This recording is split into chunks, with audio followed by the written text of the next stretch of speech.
Okay, that CNC tech, he just left, and he went back to here on my servos, and he said that since I've got this red light right here, that the X-axis servo, or whichever one it is drawing too much current. He says there's some issue or something with this part.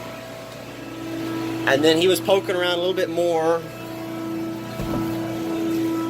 and then that same axis is the one that's got the broken cap on it, and I'm thinking maybe some mice got in here and started chewing on wires, and maybe that's the reason we're having the errors.